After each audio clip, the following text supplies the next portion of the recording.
Howdy folks, hope you're all having a good weekend and welcome back to Communist Revolutionary Simulator 6, where at the moment we're on the trail of, you know what, I don't really care. Honestly, I'm not playing this game for the plot anymore, and I haven't really been for some time now. I'm just waiting to see what kind of train wreck of cock-ups Ubisoft is going to lead me into next. And they never disappoint. So, well, I suppose I should give you some background. I'm looking for Carlito, a hero of the 67 Revolution, and El Tigre says he can be found here. El Tigre. I'm at the museum. So am I. If you want to see photographs of us when we were young and dumb, put your gun away and walk in like a turista. Alright, we'll do that. I do like a good museum visit. But this is Ubisoft, so I'm fairly sure that this is not going to be a good museum visit. Then again, it could easily be, because it's just pixels, isn't it? It's not like they actually have to go and unearth exhibits and restore them, get them back into working, or at the very least display condition, research the history behind them, make sure that they're presented well. They don't have to actually do any of that. It's just pixels.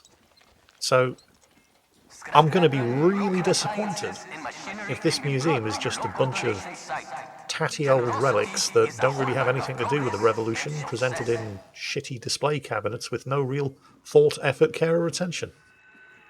Oh, Ubisoft.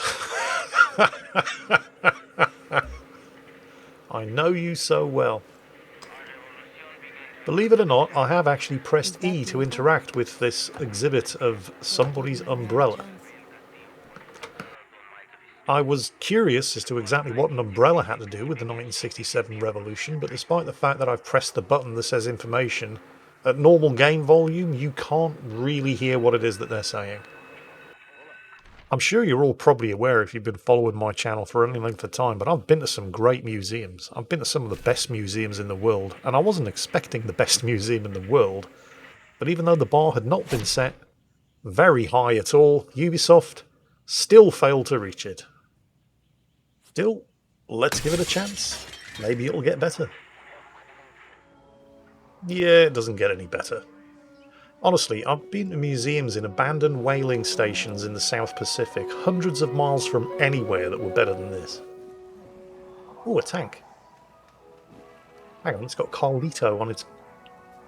They have a tank here that was named after this Carlito person. I suspect we're going to be using that tank at some point. However, there is a military presence here, centered around the courtyard, which appears to be off limits. So, hello, that looks like an alarm tower. Let's check it out. Gotta take out that alarm.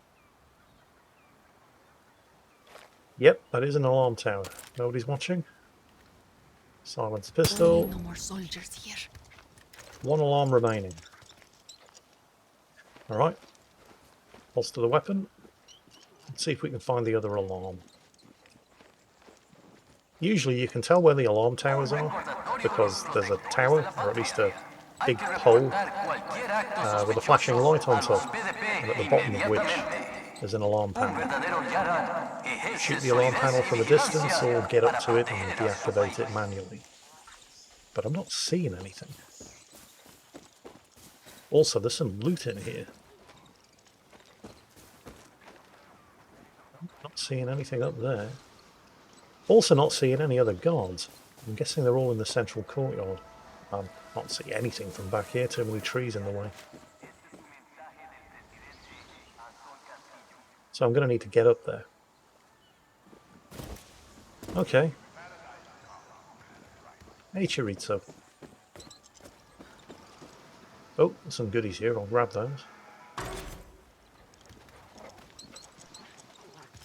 How do I get up?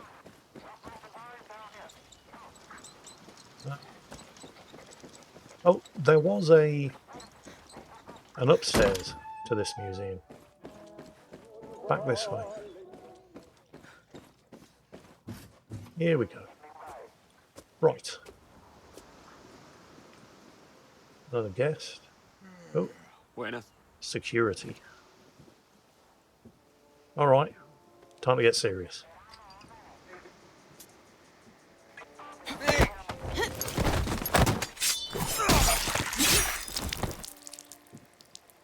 on down. El Tigre! Is Carlito a fucking tank? Por supuesto. What were you expecting? He's Carlito. Wait a minute. We'll just deal with this guard first, because I have some questions.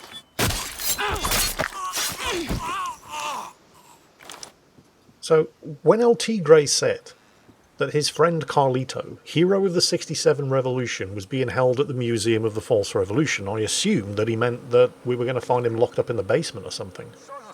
Didn't realise he was the actual tank. Now, having said that, I suppose, yeah, okay, fair enough. When you see the tank in the courtyard and it actually has the name Carlito on the chopped off gun barrel, yeah, I suppose at that point it should have been fairly obvious, but that's not what my question is. From a game design perspective, you reveal that information to the player at a certain trigger point, and it's up to the game designers to decide what that trigger will be. Now, a competent game design team would have revealed that information to the player at this trigger point 5 minutes earlier. Oh look, there's a tank in the courtyard, and it's got the name Carlito on the gun barrel. Trigger the conversation with El Tigre and move the mission along. But because this is not a competent game developer, it's Ubisoft, instead it triggers the conversation here. You know, from a position where I can't actually see the fucking tank. El Tigre! Is Carlito a fucking tank? How would you know that, Danny? You can't see it from here. This, kids, is the sort of thing that happens when you consider it more important to ensure that everybody playing your game knows that it was designed, developed and produced by a multicultural team of various beliefs, sexual orientations and gender identities, rather than a team who are actually capable of doing their jobs without embarrassing themselves.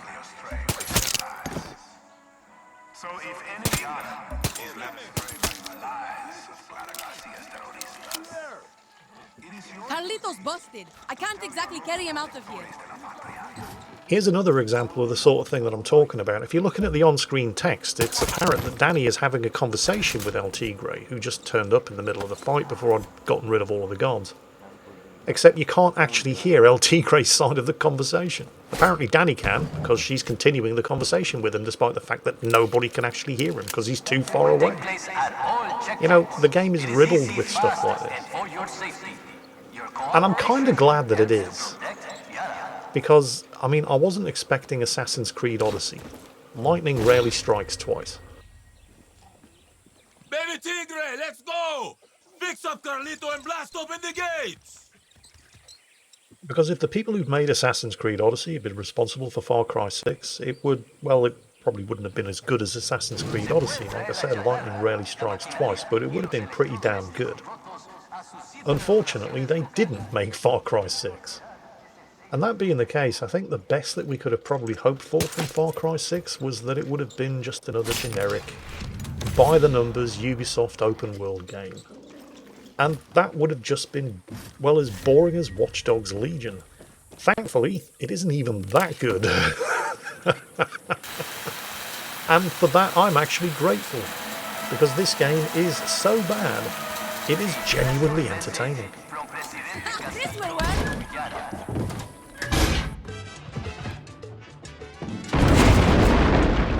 Watch this. You see how quickly the tank turret turns? But the tank turret literally turns as quickly as you can move the mouse. This tank is a T-55. Well, even that's being a bit generous to the developers. I mean, it's what the developers think a T-55 looks like after having vaguely recalled seeing them on TV and in movies. But even if it was a T-55, and T-55s did have powered turret traverse, hell, T-34s had powered turret traverse, but they definitely weren't capable of traversing the turrets at 180 degrees per second.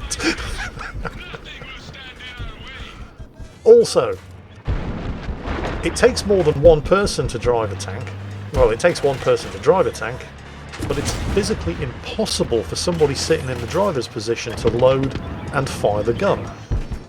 Except we're not sitting in the driver's position. We're sitting in either the loader or the gunner's position.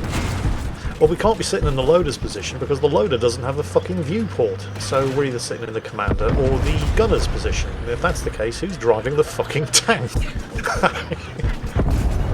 And don't say El Tigre, because the only thing that he's doing is cheerleading. He is doing a pretty good job of that. Got to give him credit where credit's due. Also, why does it take 2 tank shells to shoot down a helicopter? Actually, why does it take more than 2 tank shells to destroy a jeep? Ubisoft, I don't think tanks or jeeps, or helicopters for that matter, work the way you seem to think they do. I mean, seriously, watch this. Watch how many... Jeep, full health. Barely scratched it. The flamethrower is more effective than the high explosive rounds. I mean, I'm assuming we're firing high explosive rounds. I'm not even sure why a tank that's been sitting in a courtyard for 50 years is loaded with ammunition. Look at the speed that the turret's traversing. I mean, I think 180 degrees per second might even be a conservative estimate. It seems to be doing 180 degrees in a split second. It's literally as quickly as you can flick the mouse around. Hasn't this thing been sitting in a museum courtyard, getting rained on and exposed to the elements for the last 50 years? Why does anything work?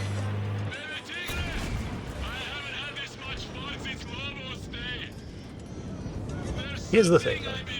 I don't really think you're supposed to take Far Cry 6 seriously. Which is strange, because you were supposed to take all of the other Far Cry games seriously. They were serious games, they had some funny moments, but on the whole, you were supposed to take them seriously. Far Cry 5, for example, was a pretty serious game, but it had moments of comedy, particularly when characters like Herc Drubman and his cousin Sharky turned up. And that's a tool that you'll often see used in drama. They inject a little bit of humour and levity to break up the tension before plunging you straight back into the drama. And it can work the other way around as well. If you look at children's movies like Toy Story, for example, they're light-hearted, feel-good movies, but they do have some dramatic moments as well. The thing is, there's kind of a line that you can't really cross, because if your base material leans too far in the direction of slapstick, like Far Cry 6, and then you try to introduce some moments of serious drama, like for example that part where Danny got captured and was tortured by having her teeth pulled out, it just doesn't work. It's like having a graphic torture scene in the middle of Scooby fucking Doo. And even when they do try to introduce a serious dramatic moment, they just fuck it up. Like when Carlos Montero had his son in one hand and a ticking time bomb in the other, and he thought the smart thing to do was to throw away his son and hold on to the bomb. That, kids, is this development team's idea of a dramatic moment. And I'm good with that. I'm okay with that. I think that's fantastic. Because it fits the cartoonish nature of the rest of the gameplay. I mean, I'm basically driving a cartoon tank here. There's absolutely nothing even remotely realistic about any of this. Not convinced? Look at that turret traverse.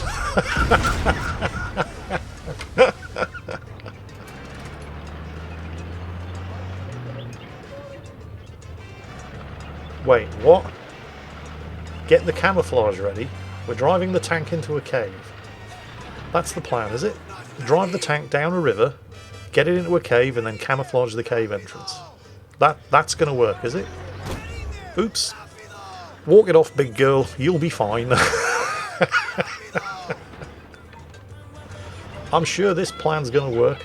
There's no way the military will be able to follow the trail of wrecked and burning vehicles and bodies. My God, they just keep running in front of the tank, don't they? Oh, God, it's like watching a Saturday morning cartoon.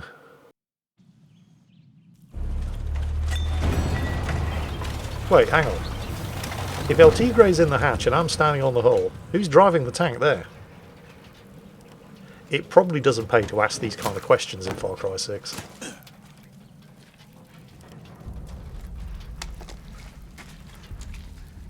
But wait, what's this? Oh no, there's somebody here in the cave with us. You did check the cave first, didn't you? No, of course they didn't.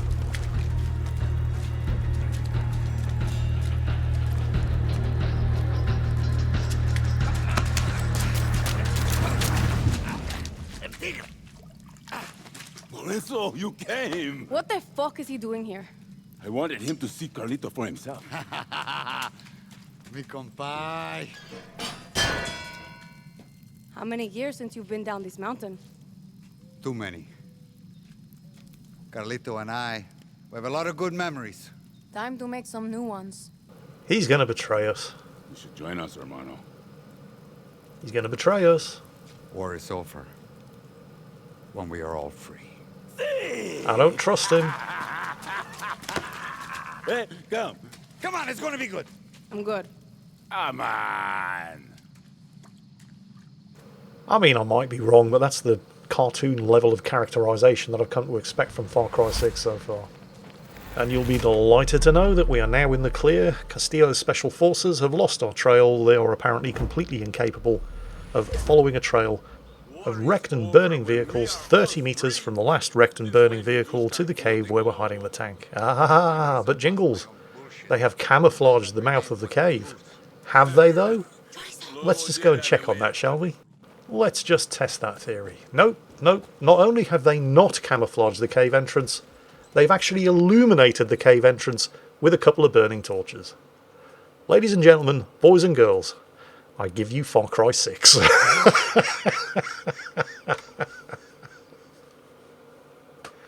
Hope you've enjoyed today's video. Have yourselves a great weekend. Take care, stay safe, and I'll catch you next time.